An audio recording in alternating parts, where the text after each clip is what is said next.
नमस्कार दोस्तों, जैसा कि आप जानते हैं कि लोकसभा की चुनावी दंगल की आगम हो चुके हैं, यानी 2024 के तैयारी के लिए सारी की सारी पार्टियां अपनी दम लगा चुकी है।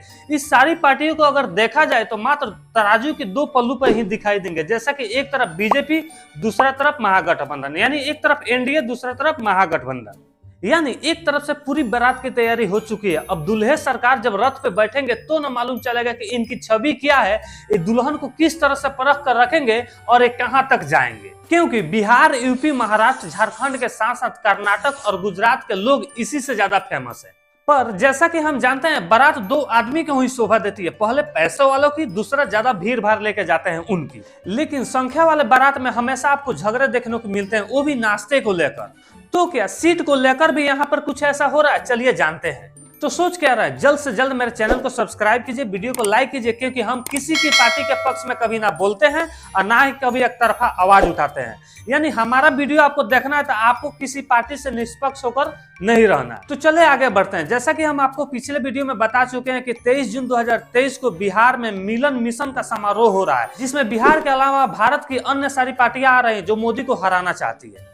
तो आज के इस वीडियो में आपको मात्र 3 टॉपिक पे ही बात करूंगा। पहला, भारत में 37 से 38 राज्य है, वो भी केंद्र शासित को लेकर, लेकिन 10 से 12 आदमी को न्योता क्यों दिया गया है। दूसरा, पीएम का फेस किसे दिया जाएगा और बीजेपी को हराने के लिए इनकी चांस कितने % आगे बढ़ती है। और तीसरा सबसे इंपॉर्टेंट बात ये कि अगर गठबंधन के दूल्हे कुर्सी पर बैठ भी गए तो भारत का क्या मंजर होगा, वो भी बताएंगे आप।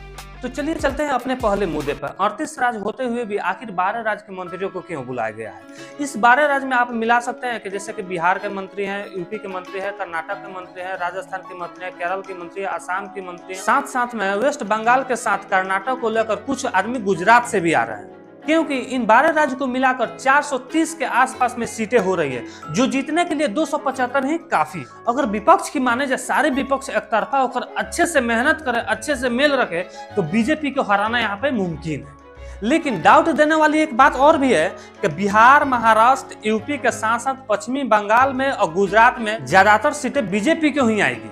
अगर ऐसा होता है तो दूल्हे के टोपी, शेरवानी और उसके जूते के साथ साथ लिपस्टिक और पाउडर के भी खर्चे, यानी मेहनत बेकार जाएगी। अगर दूल्हे के जीतने की चांस अगर परसेंटेज में बदली जाए तो ये परसेंटेज 50% के आसपास में आ रही है। देखिए, दूल्हे के जीतने के चांस 50% है। मान लेते हैं दूल्हे जीत भी जाते हैं तो कुछ दिन के बाद दुल्हन उसी जमाई के पास भाग जाएगी जिसके पीछे पूरे लुगाई लगी है। क्योंकि बीजेपी के पास फेस वैल्यू और महागठबंधन में आए दिन लोग यहाँ पे गिरगिट की तरह रंग बदल रहे हैं। अगर बात नीतीश चाचा के भी करे तो ये संभव नहीं है, क्योंकि बिहार में इनको बहुत कम सीट मिलने वाली है। और जाहिर सी बात है कि दुल्हन सबको पसंद है। अब जिसके पास जितना ज्यादा पावर होगा दुल्हन को तो वहीं लेके जाएगा। आप गलत मत समझिएगा, हम दुल्हन की जगह पर कुर्सी की बात कर रहे हैं। यानी पूरे शिद्दत के साथ बता रहा हूँ कि जिसके पास जितने ज्यादा सीट आएगी वही पीएम के कुर्सी पे बैठेगा। देखिए, ये तो सारे इधर उधर की बातें थी। अगर गठबंधन की सरकार बन गई, गठबंधन के पीएम उम्मीदवार भी बन गया, तो भारत की जनता को कौन सा मंजर देखने को मिलेगा, ये यहाँ पे चर्चा करने जा रहे हैं। तो इसलिए वीडियो को स्किप ना करें, पूरा देखते जाए। जैसा कि कांग्रेस उम्मीदवार कह रहे हैं कि पीएम तो राहुल जी ही बनेंगे या प्रियंका जी बनेंगे, आप वाले कह रहे हैं अरविंद जी बनेंगे, ममता दीदी तो कई वर्षों से सपना लगा के बैठी है। और बात नीतीश चाचा की तो पूछे ही नहीं, क्योंकि अगुवाई से लेकर दूल्हे की सवारी तक सारे के सारे दौर में यही आगे भाग रहे हैं। पर राहुल, प्रियंका, ममता दीदी तो पीएम नहीं बनेंगे, क्योंकि इनको और कोई मंत्रालय दे दिया जाएगा। और रही बात स्टालिन की, तो बाद में बात करेंगे। इसके लिए तो नीतीश चाचा को पीएम और अरविंद केजरीवाल को होम मिनिस्टर ही बनाना पड़ेगा, क्योंकि ये सारे पार्टियां इनको यहाँ तक पहुंचाई है। और ये सारे के सारे पार्टियां अपना पार्टी का क्लीन चिट चाहेंगी, जैसे 1996 में अटल बिहारी वाजपेयी को लेकर हुआ था। यदि ये क्लीन चिट देते हैं तो ये पीएम उम्मीदवार बनेंगे, और नहीं देते हैं तो इनकी कुर्सी जाएगी।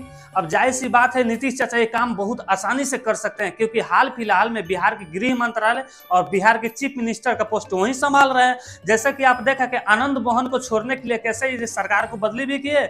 लेकिन रही बात अगर चुपले फांसी के और किसी बात को दबाने के लिए, तो सबसे आगे अरविंद केजरीवाल आते हैं। जैसा कि आप कुछ वर्षों पीछे चले जाएं तो अरविंद केजरीवाल शीला दीक्षित के लगे घर में 2 एसी को लेकर चुनाव जीत गए थे। लेकिन आज इनके घर में बाथरूम से लेकर हॉल तक सारे के सारे एसी लगे, वो भी विदेशी।